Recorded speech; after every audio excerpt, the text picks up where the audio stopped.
Hi everybody, it's Anthony Morrison and welcome to this week's edition of the Weekly Blog. Listen, I hope you all tuned in last week for a great first part on hyper-responsive ads. Now we're on to part number 2 for hyper-responsive ads, and I got some notes here with me that I'm going to put up here on the board for you so that I can teach you how to use fear to get better results and more impressions, more click-throughs on your ads. Now a lot of you sitting there saying, okay, fear, what are you going to try to do? You're going to try to scare somebody? That's not the point. I'm not trying to scare somebody. But the fact is that we as a culture, we as people, have a fear of not fitting in and not being what we think we ought to be or what other people think we ought to be at certain points in time. I know growing up as a kid, when I was in high school, I always had this fear of not fitting in. I wasn't the most popular kid in school. I wasn't the quarterback of the football team and all of these things. And so, I had curly hair, just being honest with you. I had curly hair. Nobody else did. And that wasn't very cool in high school. Now it's great. But in high school, I didn't really fit in. I had this fear, but see, it wasn't fear of like I'm scared of being in trouble or being hurt. It had to do with vanity, right? I was scared that I didn't look a certain way for the right reasons, or because these people wanted me to look this way, I should look this way. It elicited this fear of vanity in me, right? Well, how do you translate that into making money on the internet and getting clicks on ads, right? Obviously, I'm far past all of this. I don't care anymore what anybody thinks about me. However, when it comes to vanity, there are so many people that are fixated on health. They're fixated on their body and the way it looks. So here's an ad that we wrote that just got amazing results. I'm going to share it with you right now. Okay, so this is an example of how you could write an ad to get amazing results through the fear vanity. Okay? All right, so it says, are you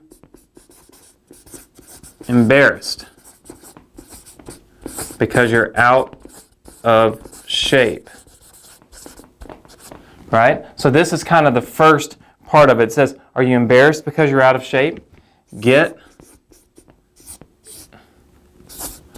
order now. So basically, what we did here was we wrote, are you embarrassed because you're out of shape? Get X, where you could insert product. That could be Tracy Anderson's new DVD set, or that could be the P90X series, or that could be a workout program like the Total Gym, or whatever it is.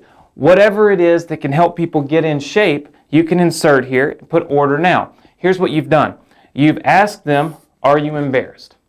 Because you're out of shape.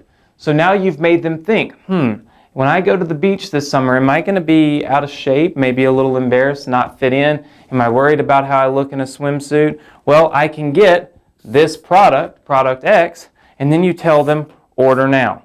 You see, writing ads is all about eliciting a response. Now, think about this ad in comparison to one that just says, Total Gym, great product, work out at home, purchase now. No emotional response, no fear, vanity in that ad. However, in this ad, what I've done is I've challenged someone and asked them, are you embarrassed because you're out of shape? If you are, here's my solution to your problem, and you should do it right now.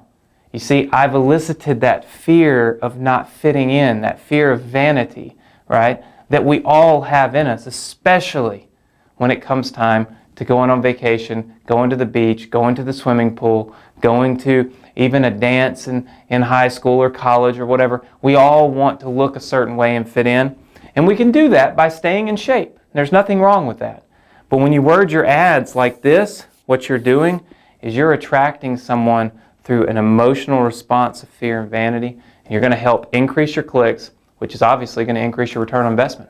So that's part 2 of hyper-responsive ads. Check back next week right here on the Weekly Blog as I do part 3, and we talk about something just a little different that might get your mind thinking so that you can write even better ads this year in 2011, help make it the most successful and profitable year you've ever had. If you haven't joined my newsletter, please do so now.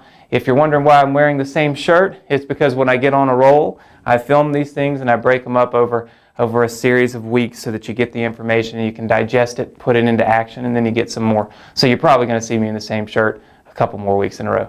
Take care. Hope you have a great week, and I'll see you right here next week on the Weekly Blog.